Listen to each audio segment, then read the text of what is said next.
We think and plan and harbor expectations as if we are the sole arbiter of what happens in our lives. We then judge the results from the standpoint of our ideal expectations and express either dismay or disappointment that what we hoped for has not come to pass. What we frequently fail to take into account is the interactive and complex nature of the world within which we live and act. There is a play of forces that adjusts, modifies, and reacts to the energy we express. And in many cases, we find that those forces deflect our intention into another direction entirely. We then bemoan our failure or the catastrophe that has occurred, rather than looking beyond for a higher intention, or even recognizing that the idea we had was right, but the field in which it was being sown was not prepared to receive it at this time. In many cases, our own situation is not perfect, and we are trying to accomplish something before we are truly ready to manifest it within ourselves. We thus are rebuffed and forced to address the weaknesses and developmental needs that block the full expression. These issues occur every day in the daily life of people. A businessman reported that he had a serious concern about the operations of the company under his operations manager. He did not have all the facts, but had an inkling or sense of worry. So he called a meeting with that operations manager. The meeting was planned. But suddenly, on the morning of the meeting, the operations manager advised that he had to deal with a family situation and would not be available. Since the businessman felt a sense of urgency about the situation, he was disappointed and decided to go ahead with the planned meeting, but call in the assistant to that operations manager who was himself supposed to be an expert in certain areas and was himself being compensated as a manager. The meeting confirmed the deep concerns, and at the end, the businessman chose to terminate the employment of this assistant. Within hours, the operations manager resigned by email. Later, the businessman was able to ascertain the reality of his fears in the matter, the life and death consequences to the business, and felt that there was a saving grace that led to the termination of both individuals from their employment. For a spiritual seeker, the operation of what may be called divine grace is even more palpable. Essentially, by definition, the seeker has a strong aspiration and will to develop his spiritual nature. Yet, he is starting from the basis of a normal physical, vital, and mental existence that is built up and conditioned based on his upbringing, the family, the society, the time spirit within which he lives, and thus has many ideas, reactions, tendencies, and desires that need to be addressed to truly liberate himself from the bondage these things cause in his external ego personality and nature. Spiritual seekers frequently weep and decry the absence of the divine, and they describe the dark night of the soul, when the divine appears to have withdrawn and left them to their own devices to deal with the contradictions between their aspiration and the life they are living. When they look back later, they frequently find that their struggles had led to substantial changes in the way they looked at life, their desires, and their reactions.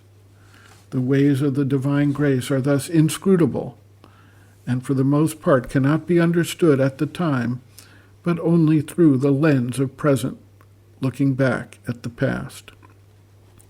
Hermann Hesse, in his short novel Siddhartha, illustrates the divine play. A seeker and his friend go to meet the Buddha, who is teaching enlightenment. His friend joins the order, but Siddhartha feels he must gain his own inner experience and enlightenment. He returns to the city where he is smitten by a courtesan, who advises him that she will only accept rich men. He had abandoned worldly pursuits and seeking after wealth as a seeker, but he is so smitten that he agrees to her proposal. He gains a position, becomes wealthy, and takes up a relationship with this beautiful woman. He has a midlife crisis and departs from the life he had built, despairing and suicidal. He has an inward experience and joins a ferryman on the river who has spiritual insights gained during his simple life.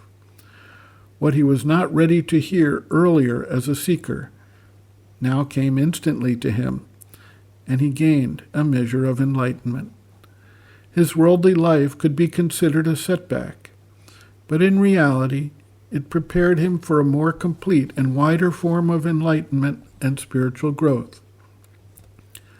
The mother observes, quote, "When you are in a particular set of circumstances and certain events take place, these events often oppose your desire or what seems best to you, and often you happen to regret this and say to yourself, 'Ah, how good it would have been if it were otherwise, if it had been like this or like that,' for little things and big things.